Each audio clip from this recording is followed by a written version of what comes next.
that says maybe you don't belong here on this train, and the voice that says you do belong on this train, here on this train, and the voice that says, I wonder what that person is saying exactly. I think his eyes are a little too suspicious. And then another voice can go out and say, oh, I'm not worthy. I'm not worthy. And it's like,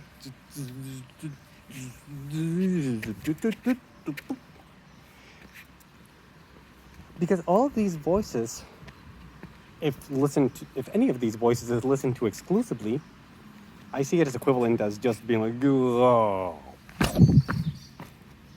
just going completely out of balance, and perhaps hurting ourselves. More in the long term, it's not quite as immediate as gravity. But if one is, for instance, if one holds extreme arrogance because of a belief of a very certain belief of superiority relative to other people, then they might get hurt. They might get really hurt at times when some evidence appears in the world and they realize that they are not very superior to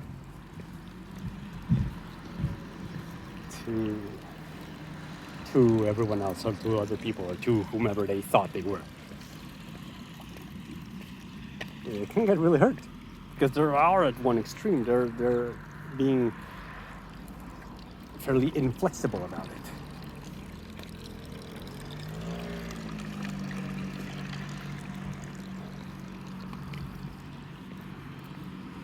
And likely it is not in their consciousness.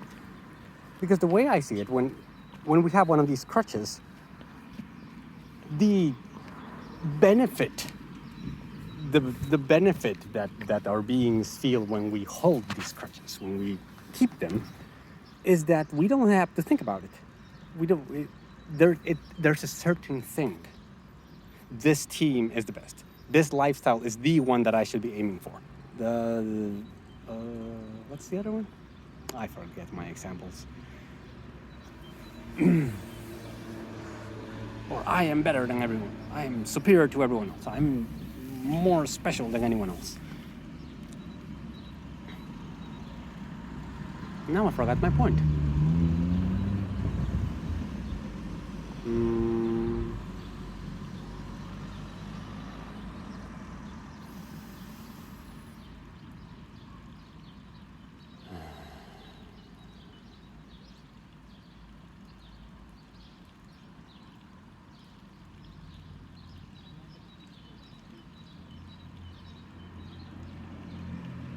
Any of these allows us to outsource some of the work of our consciousness into the unconscious, or into the static, just saying like, okay, I don't care, you do it. You're like, how do I choose what to do in this life? There are absolutely so many things that I could do. What should I do? What must I do? I think everyone's saying monogamous family lifestyle, close in the suburbs, close to the city, with a couple of children, but still with a few romantic interests around it, outside the marriage, that are be able to healthily appease your changing sexual nature and financial prosperity, so that you don't need to worry about getting other things. It's like, that's the thing. That's the lifestyle. So whenever we make a choice, when we have these crutches, we just lean in that direction, because we're there. We're leaning on that lifestyle to guide us. So when I have a choice between, well, do I want more money or do I want less money? If my belief of financial prosperity is strong, then I will choose more money, because it leads me further to that lifestyle. However, the choice is there: less money or more money. It's like, it's a choice, as any other choice. they, in the abstract, non-biased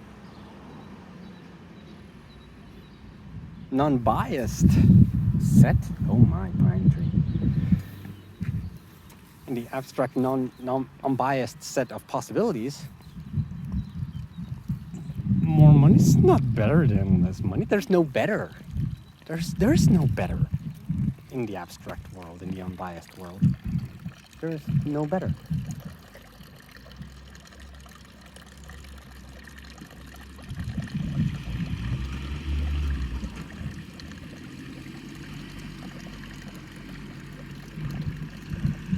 Better is what we choose it to be.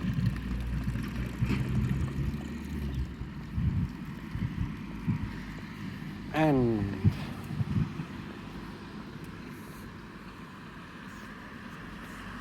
yes, there are patterns that feel healthy to have because they allow us to keep living, like having a healthy body, maintaining homeostasis. All these things are good, and usually the more we have of that, it's like that's better.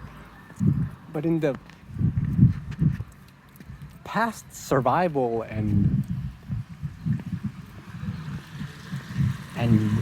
the needs of the physical plane, I don't see necessary betterness in the world. Perhaps we as a humanity are figuring out what the emotional betterness is. If I were to guess right now, I would say perhaps it's kindness. Some people say it's kindness. Like that's the better way to be. And that maybe that's, I don't know, analogous to homeostasis in the physical world. I just see though that as I feel I have gained awareness of my emotional self, I begin to notice these subtler dynamics happening within me. And it feels a little bit like that, like I'm going a little bit too much, no, a little bit, too much, a little bit, here, here, okay. And it feels like as if I were learning to walk. How can I hold myself in balance without the requirement for these crutches to hold me, to keep me comfort all of my life. Like for instance, I see addictions in the world.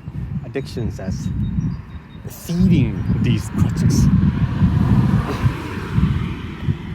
Like if I am addicted, oh wow.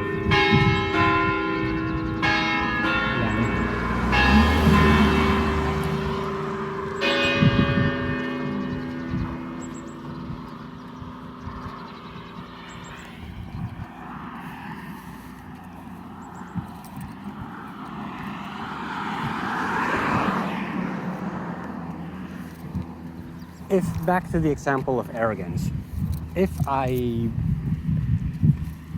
believe myself somehow superior to others, to other human beings, then and I feel arrogant and I exhibit arrogance.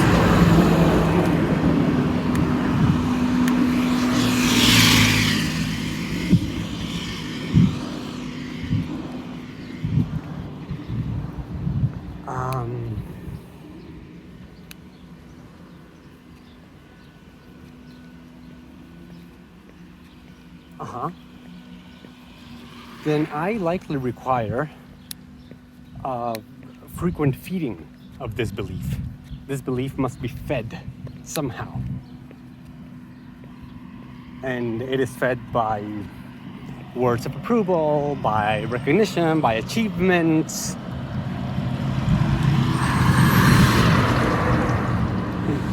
Like, oh, I did so well at work that I got a special recognition. I got an email sent to other people. Yes. Fed.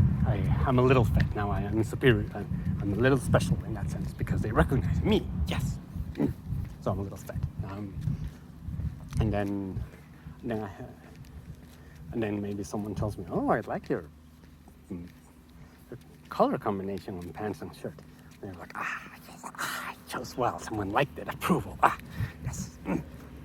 It can be an addiction. And when it is an addiction, we are unconsciously seeking whatever fixes us, whether it be approval or the certainty of our sports team being correct, or the certainty of a certain lifestyle being the best one or the standard one.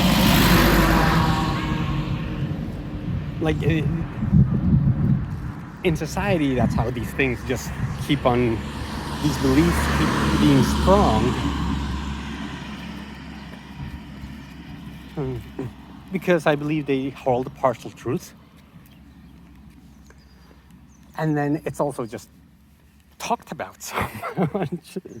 It's just they are when one is around people, everyone has that belief, so it just kind of like injects itself into us by osmosis. Injects itself into us by osmosis.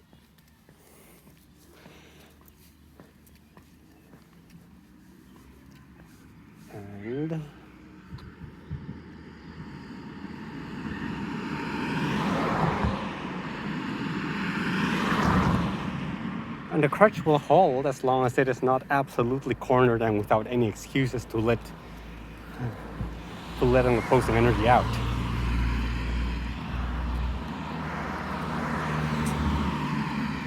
In my experience, if I choose to look inside, to feel inside into those wounds and be willing to converse with those wounds, converse with the voices that got stuck in there, and to truly listen to what they are saying, to their requests, to their demands, to their whatever they are saying, to truly have a conversation. Energy is moving if we do that. And if energy moves, it can be for the healing of a wound. When we heal our wounds, we have less fear to traverse the emotional plane in directions that we have feared before.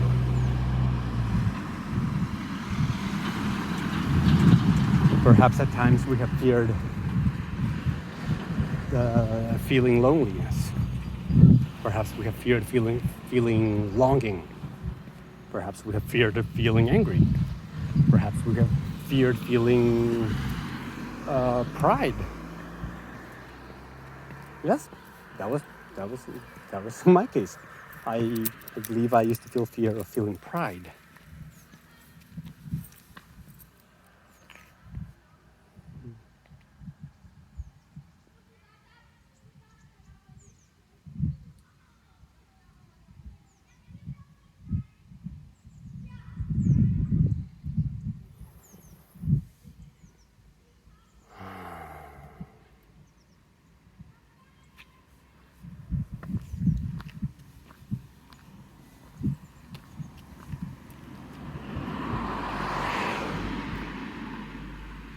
When we heal these wounds, we feel less fear to move into these spaces.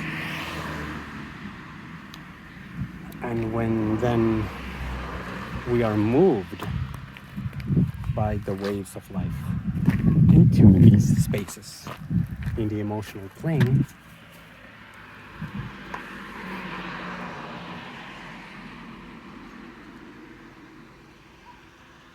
we can discover new things.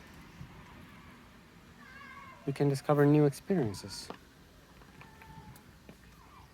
Like, I thought that for example, I thought the polygamous lifestyle was dirty. And then at some point, maybe you're like, after removing the fear of that, and at some point, like the waves of life kind of like move you in the direction of a polygamous relationship. You go like, oh, well, I don't feel afraid of it. Like, maybe, yeah, let's give it a shot. And then we try it out, and then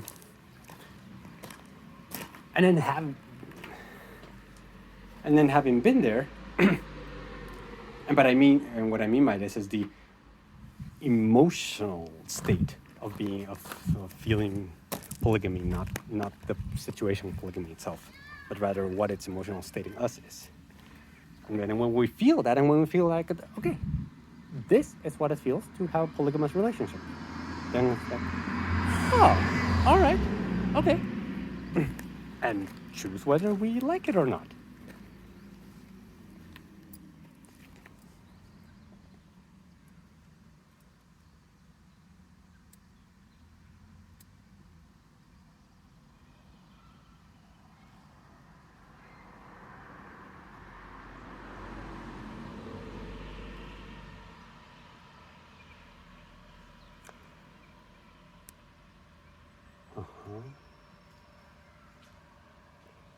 After we identify and heal,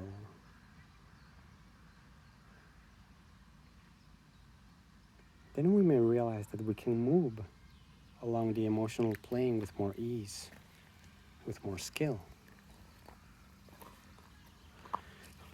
Just like we do in the physical world. I can explore more emotional states within me.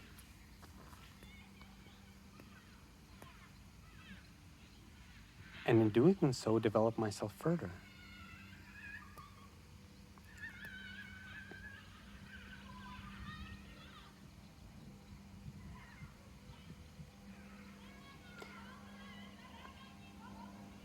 And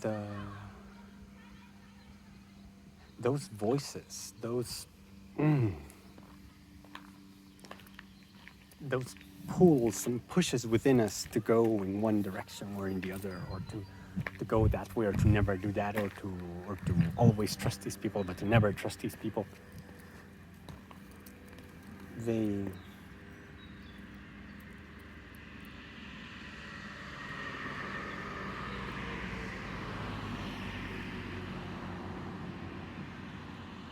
I feel after softening, the emotion remains the same. However, the intensity can diminish, and then we can become just more refined at it. While at first we're just like going in one direction, and like, oh, too much, and then go in the other direction. We're like, going trying to like find something to hold on to, because that's what we're doing when we're starting to walk, trying to find something to hold on to. In the emotional world, we're finding things to hold on to. What is certain in the emotional world? We shift. I feel our task as we develop is to learn how to shift these directions within us. Learn how to not be afraid of them. If I'm afraid of my right leg, I will have a hard time walking. My right leg stepping. If I'm afraid of a certain emotional state, I will not be skilled in that dimension. As we learn to walk in the emotional plane,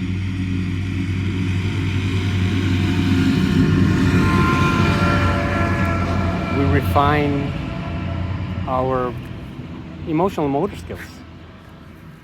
Whereas with legs, at first it's like,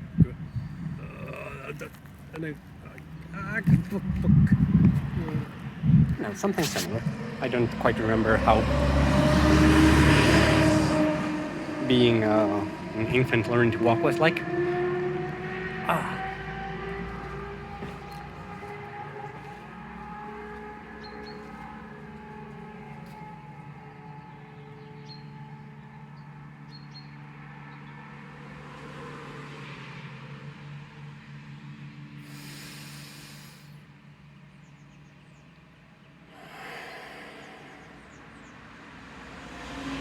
first, our attempts are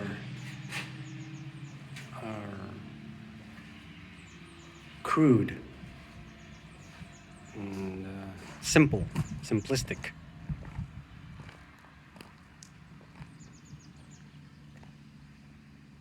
Sometimes perhaps because strong, intense emotions translate into intense words that sometimes have these adverbs like always and never. Always trust these people, never trust these people. They are the verbal manifestations of intense, in this case, emotions. No, maybe emotions. Could be simply, behaviors derived from emotions.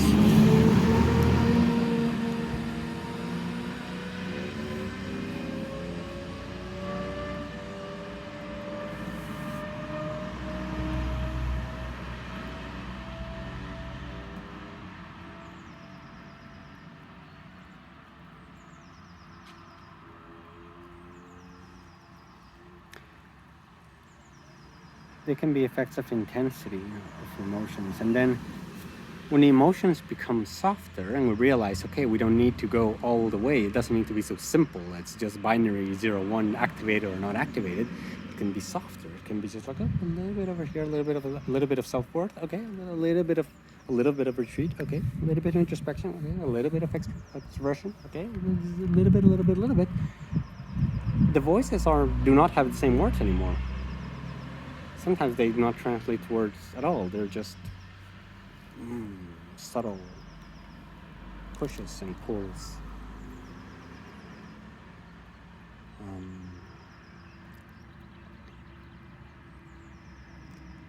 At its most basic, I feel the emotional playing which we are with the two opposites, the two sides that we are playing with, are with desire and repulsion.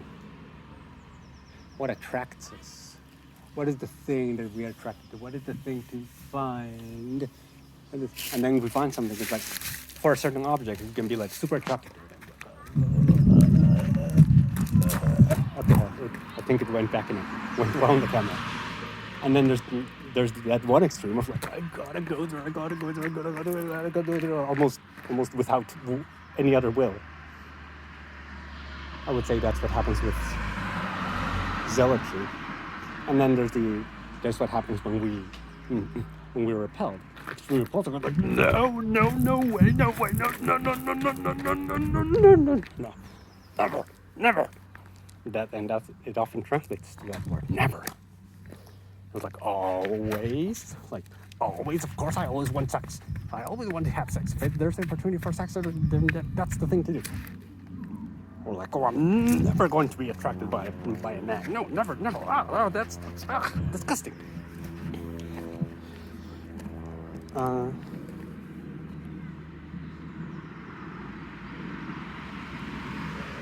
These voices can turn softer as a direct parallel, as a direct reflection of us refining our motor skills, our emotional motor skills. We learn to not, I would say that's what people sometimes call jump into conclusions. Like, I always do. If I am fully into them, then I fully trust them. So that certainty is the one that is simplistic. And it feels comfortable. It feels like, oh yeah, we can ride through life with like this because it's simple. Cool. I don't have to worry about it anymore. Never worry about it. Don't need to feel it. Because when we don't have that certainty, what is required is to feel at each moment what's happening in our emotional being.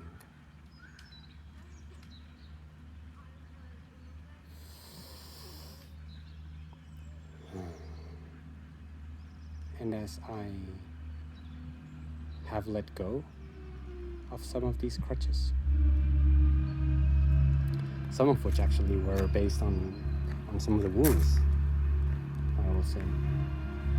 Like the crutches were there perhaps even to prevent me from falling onto the wound.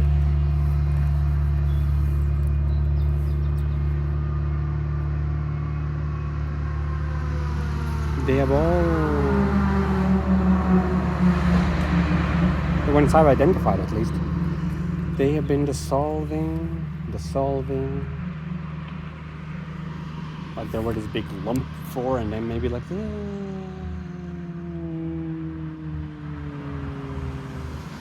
or maybe there's still pebbles over there. Some of them are sand, some of them are already just, they're gone. And when they're gone, there's just so much more possibility. There's more possibility. We can choose. We can choose more. There's suddenly more richness. There's more richness because I can choose at each moment. Now I like it. Now I don't like it. Now I try to do it. Well, now I'm not. Well, now yes. Now I don't know. Now I don't know. Now I want you to tell me. Now I don't care. Now I'm very on board with it.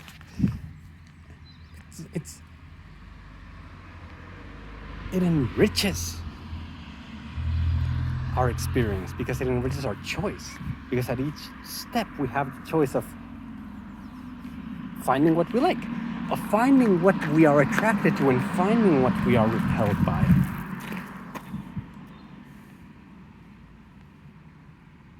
Yes.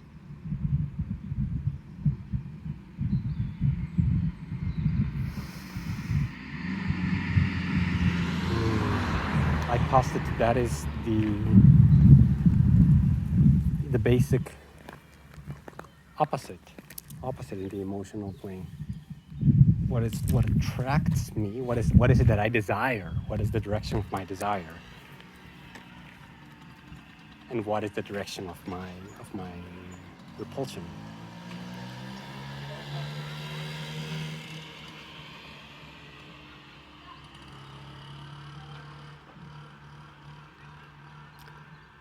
When we are certain what our direction is, we know what we are attracted to.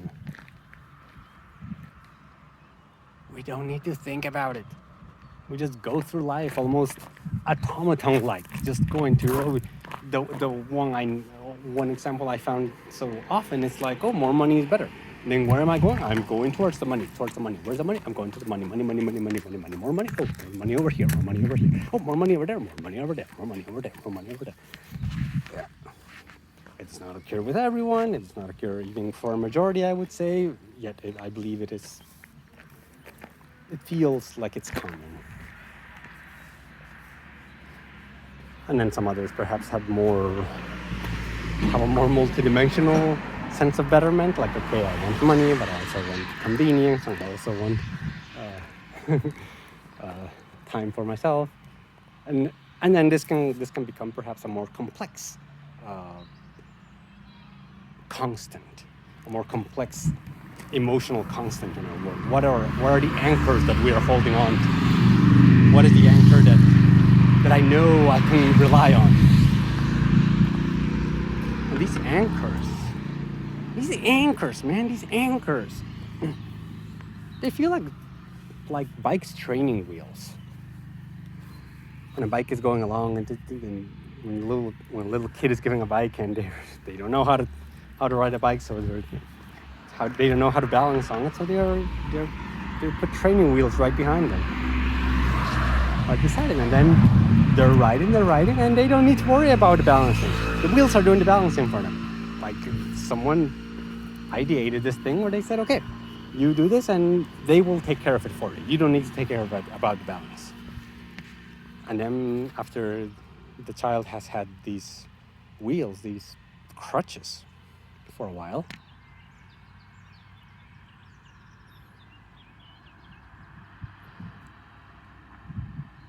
well, they can let go. They can let go of the little wheels, and I believe it's quite exciting. Of like, today you're taking off the little wheels. Oh my God, yes! exciting because suddenly I will get to balance myself. And it's scary. It's scary, but what if I fall? I don't know if I've got the balance right yet. And then you begin and you try and you balance a little bit and then you fall on the bike and then it hurts and then you call your parents and then they come and they look at you and then you're a little afraid and then maybe you don't want to do it again, but then maybe you're courageous enough and you want to try again and you try again and you go on the bike and yeah, I got it, and then you go on for days and then you're going a curve unexpectedly, boom, falls again and you hurt yourself again and you cry but then this time you're courageous because you've had enough experience and then you continue and one learns by falling and getting up and falling and getting up and falling and getting up. It holds with learning how to ride a bike. It holds with learning how to navigate our emotional plane.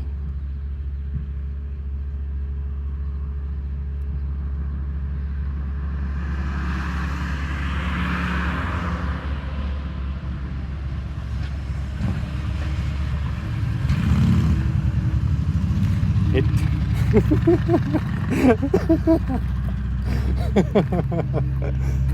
oh man, it behooves us to identify our emotional crutches.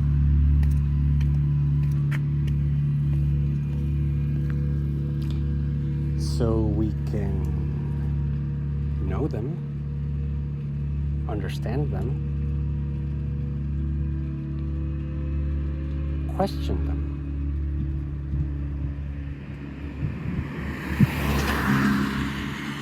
Question whether we want those crutches to be there. Mail. I have mail. Question whether we want those crutches to be there. Maybe they are useful at this point of the development, like the bike's training wheels. Like, yes, it helps us. It certainly helps with the courage at the beginning when the bike is this kind of weird machine that you never tried before, but you see people going really fast on it, but you also see there are accidents but you don't know, and either side of the emotional fear, the excitement of the fear could have won. Training wheels are helpful. They help us navigate easily until we gain the courage to let go of the crutches.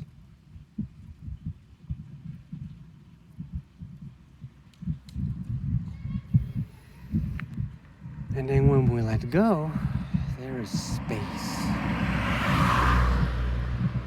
There is emotional space through which we can move.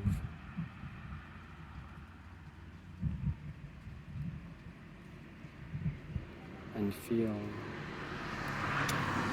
freer.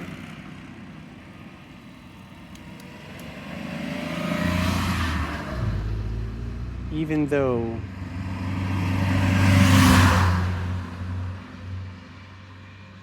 as a human being, I feel like we don't often feel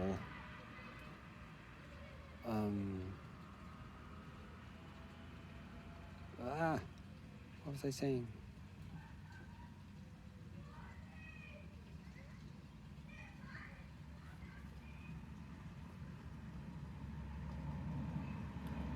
Oh yeah. Like sometimes when we don't know we have these crutches.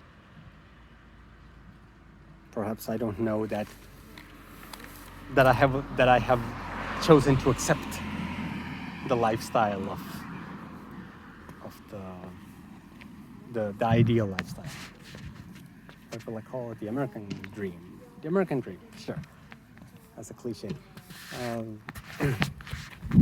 If I don't know I have chosen the American dream lifestyle, and it is in my unconscious, and I just act on it, there will likely be times when one feels stuck. Because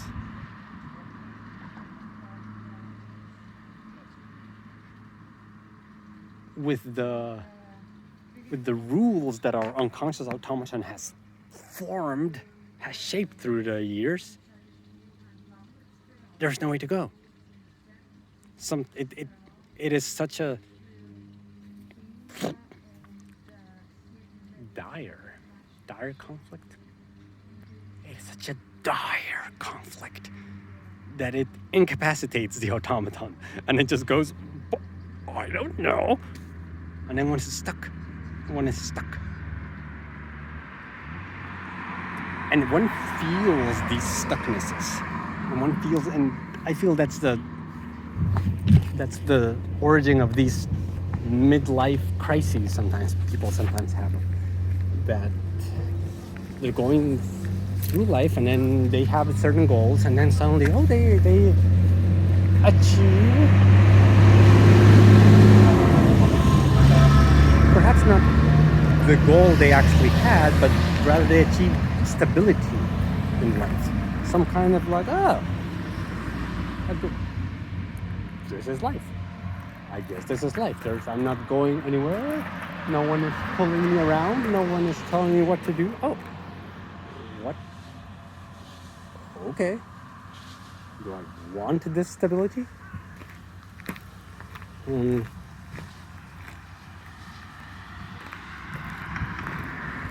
Yeah, maybe it's stuck. And then when it's stuck, well, actually it's an opportunity to identify what is happening inside. What is stuck? Why cannot we do something that we want? Why do not we feel good? There's the cliche story of these people who have like a lot of money and are powerful and prosperous, and they have a good family and everything, but there's something is like just don't like it, and sometimes they hide it for years, and for years there's this inner tension that is never spoken about, never said, and it's just like in between them because it's in him and perhaps in her too, and then together it's just like this together thing that they kind of would understand each other if they actually talked about it, but they don't talk about it because it's like the stuck thing that they sometimes there are even no words to it. It's hard to bring it into words if it's an unconscious belief. It takes effort to manifest something from the unconscious to the conscious.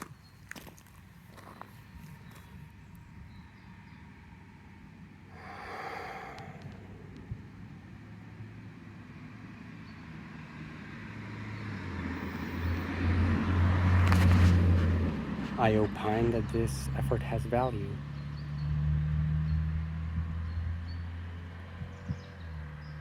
That emotional development has value.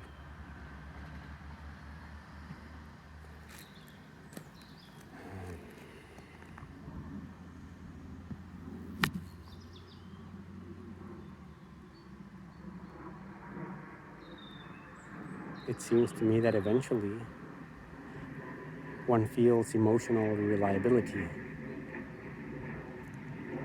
One's skilled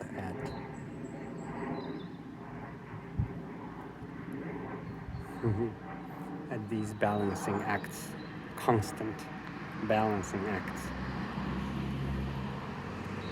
Like right now, what is it what I want to do? Do I want to go on with my date or continue the video? Yeah, this is where I am. I'm doing this now.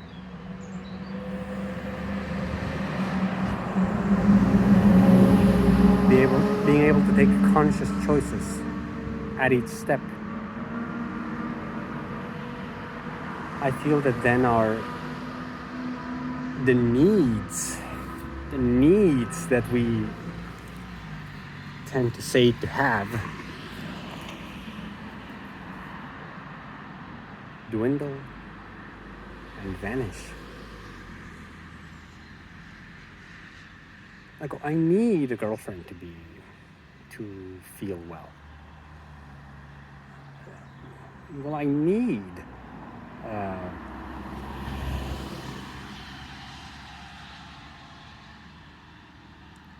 that prestigious job in order to feel that I'm worth it. that I am worth, what I think I'm worth. Or I need her to love me. I need her to love me.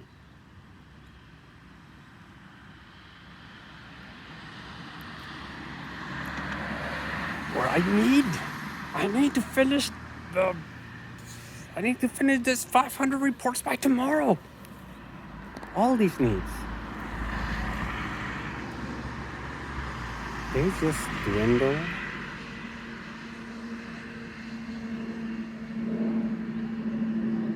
There are needs from in the moment to moment. The important thing is we choose them.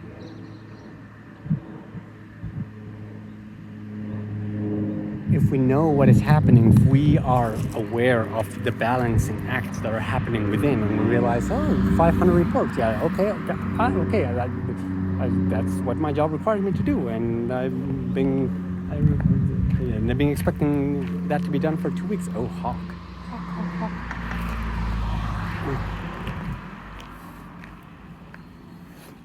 And then one thing's like, okay, 500 reports, but well, do I want to do it? No. How do I feel about it? Like, is it a thing to do? Like, kinda. Why do I want to do it? Oh, because the job tells me to. Okay. Well, do I want to do it? No. But like personal conviction, no. But overall in your life, together with the fact that you have a job that you choose to be in, and that you accept the role that you are in, well, do you all together with all of that, you choose to finish those 500 reports? And then that's a yes, and then one can say, yes, I'm gonna do this. And if one says no, then okay, I don't need to do it. Or maybe one is more relaxed about it, and at least one says, well, I don't care if I just get to 350. Maybe that's all I'll be fine if that happens. But having made the choice is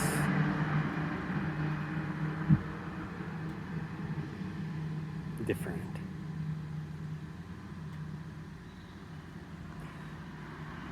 When a yes is made not by an automaton that sometimes feel conflicts because it's unconscious and we don't know why, it cannot be as powerful as a fully chosen, powerful yes. Yes, this is what I want to do, what I want to do as a whole, together with my role in life, together with my elements, with my everything. That's the example with the job. If it were with a girlfriend, one can feel, I need a girlfriend. And then perhaps if one questions it, one realizes, well, do I need a girlfriend? Well, why? Because I'm horny all the time and I really want to fuck someone. And then maybe it can be questioned a little bit, like, well, but what would be the question there? That's interesting. Oh, that's an issue of mine, so that's interesting. Maybe something to look into for me.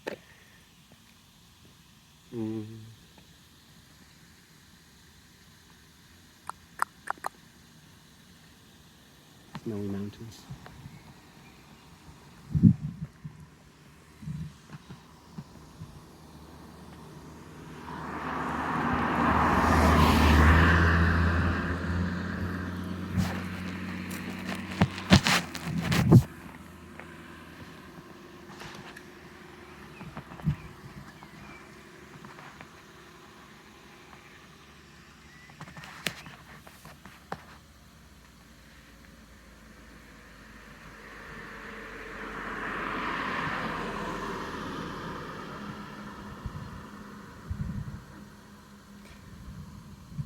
Let's learn to use our legs. Let's find them. Let's find what our capabilities are in the emotional plane, just as we have found what our capabilities are in the physical plane. We can carry, we can jump, we can run, we can walk, we can sneak, we can hide, we can sprint.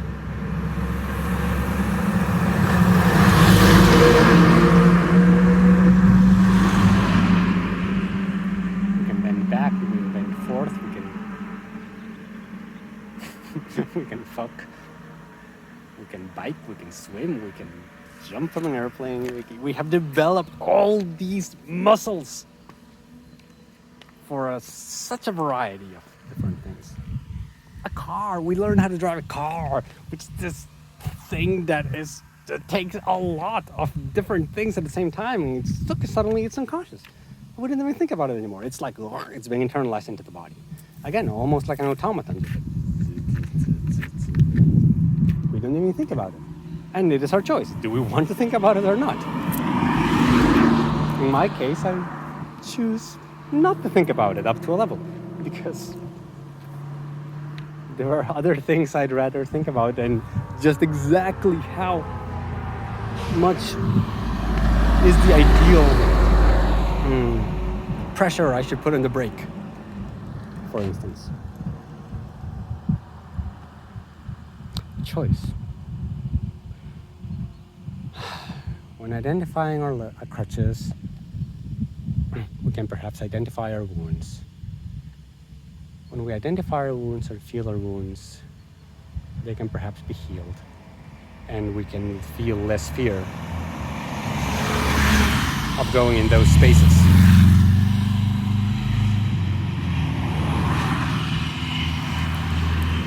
If we feel less fear of going into those spaces, we can explore those spaces more. We can dare to go out into that side, maybe just a little bit, maybe all the way to the extreme to figure out what it's like, and then maybe to the other side and feel, okay, what is this like, and then that, and this, and then that. And as we explore in a curious fashion, childlike, driven by, really just by curiosity and by the waves of life,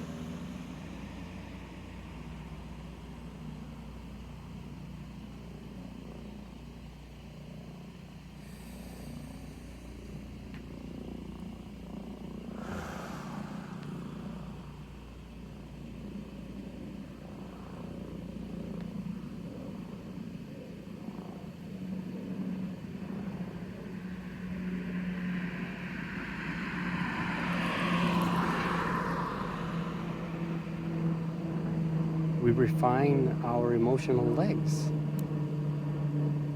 We refine our emotional motor skills. We refine our emotional strength.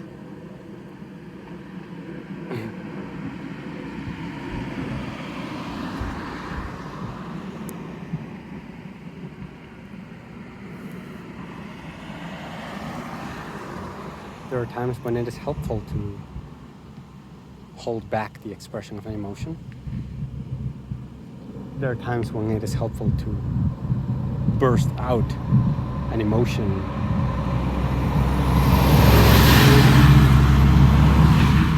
in full strength.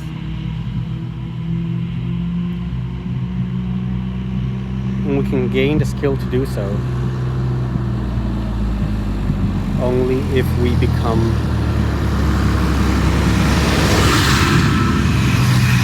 aware of our emotional dynamics.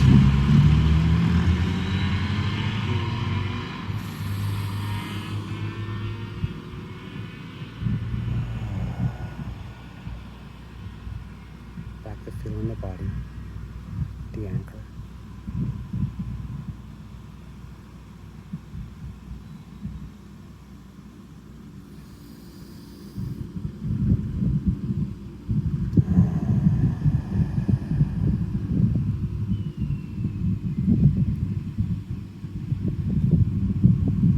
Let's use our emotional legs